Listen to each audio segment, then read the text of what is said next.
एक बार शंकर भगवान के साथ माँ पार्वती कैलाश पर्वत पर बैठी हुई थी। अचानक ही उन्हें पूर्व जन्म की घटना याद हो आई।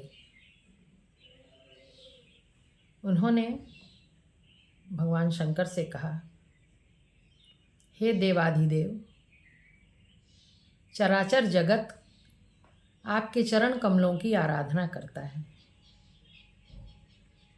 कृपया आप मुझे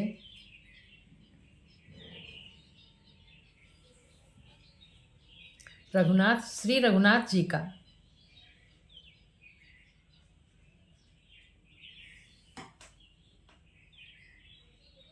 चरित्र और कथा सुनाइए।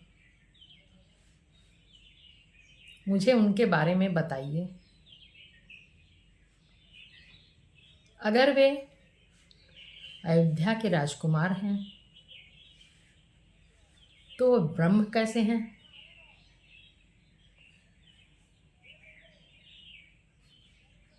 पत्नी के वियोग में वे इतने अधीर, इतने व्याकुल क्यों हो रहे हैं?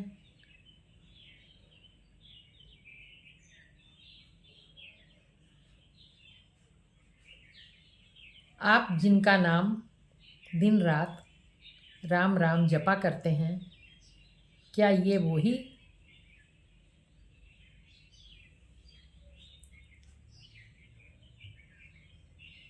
अयोध्या के राजकुमार हैं या फिर निर्गुण व्यापक ब्रह्म हैं? कोई और श्री राम हैं? हे भगवान, कृपा करके मुझे वह कारण बतलाइए जिसमें निर्गुण ब्रह्म सगुण का रूप धारण करता है। आप मुझे श्री रामचंद्र जी की जन्म की, विवाह की, राज्य छोड़ने की, ये सब कथा सुनाइए।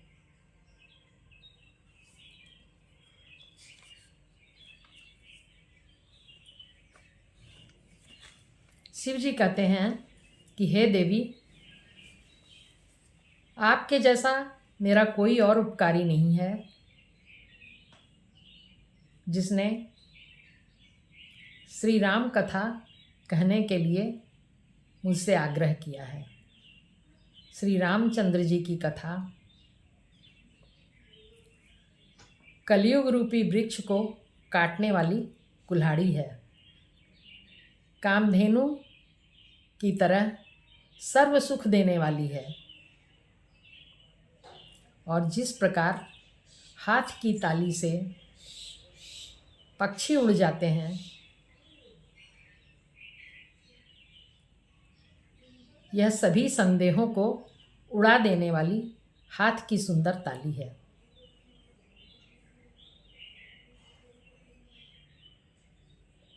राम जी के कीर्ति, जन्म, कर्म, गुणों का क्या वर्णन करूं? वो अनंत हैं।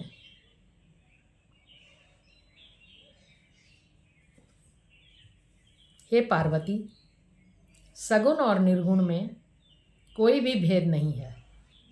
बर्फ और जल, इन दोनों के समान ही वो दोनों भी एक ही हैं।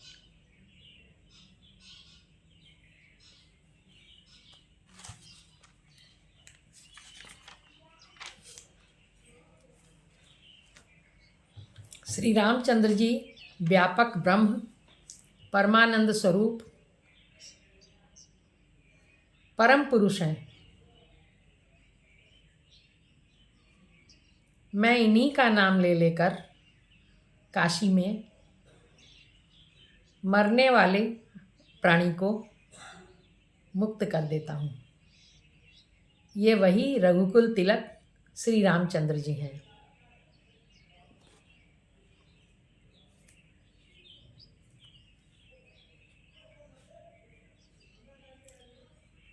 इनके नाम का जाप सभी पापों को जला देने वाला है।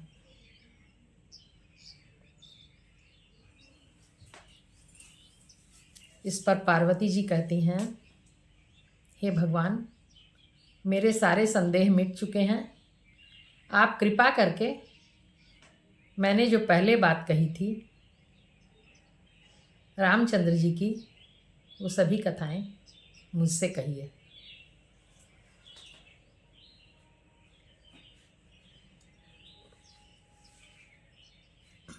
तब शिव जी ने कहा कि जब जब संसार में धर्म का ह्रास होता है,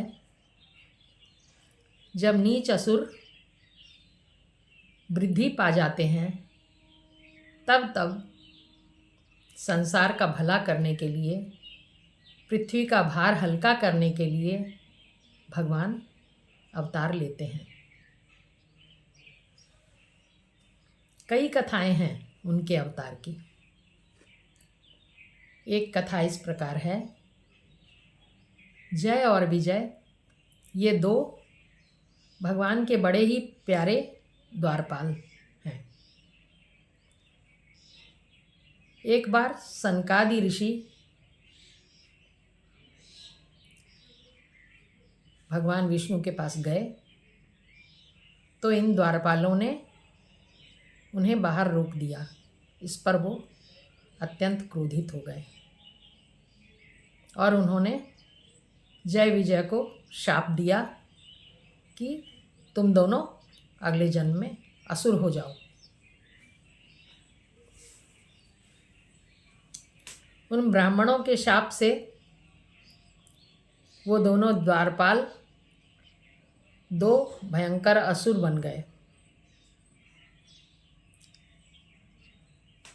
ये दोनों ही असुर अजेय थे, हिरण्याक्ष और हिरण्यकशिपु। इनको मारने के लिए भगवान ने अवतार लिया। हिरण्याक्ष को वराह का रूप लेकर, वराह के शरीर को धारण करके भगवान ने मारा। भगवान के उस अवतार को वाराहवतार कहते हैं। और हिरण्यकशिपु को नरसिंह का रूप लेकर भगवान ने मारा। उसे उनका नरसिंहावतार कहते हैं।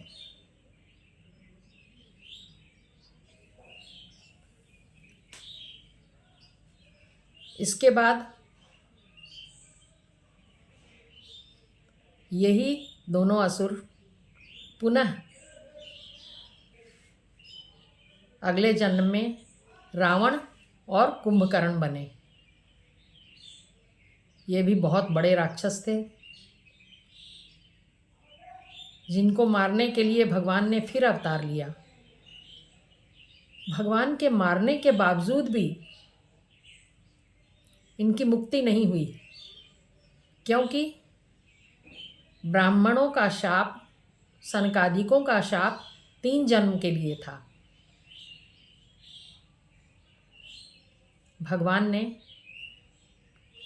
राजा दशरथ और कौशल्या के पुत्र के रूप में जन्म लिया और रावण और कुंभकर्ण को मारा।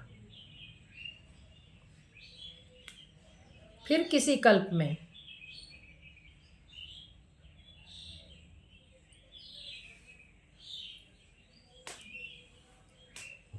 जालंधर नामक दैत्य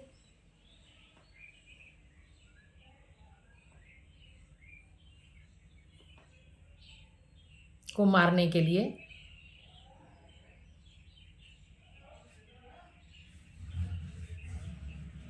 सभी देवताओं ने,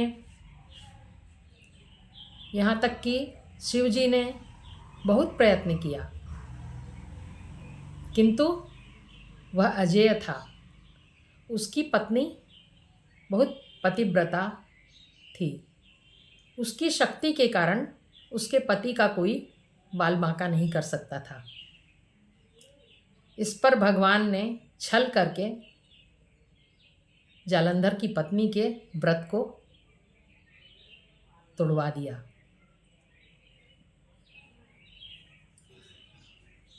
और जालंधर की मृत्यु भगवान के हाथों हो गई।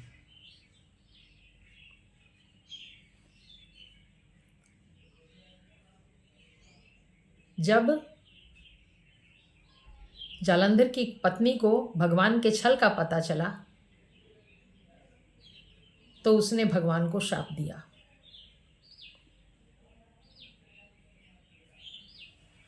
उस शाप को भगवान ने स्वीकार किया। यही जालंधर आगे रावण बना। रावण को मारने के लिए पुनः भगवान को अवतार लेना पड़ा।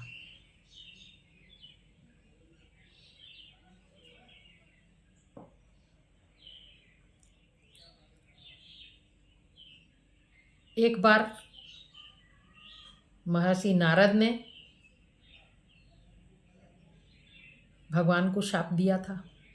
उस शाप के कारण भी भगवान को फिर अवतार लेना पड़ा। इस तरह भगवान के अवतार की कई कथाएं हैं। पार्वती जी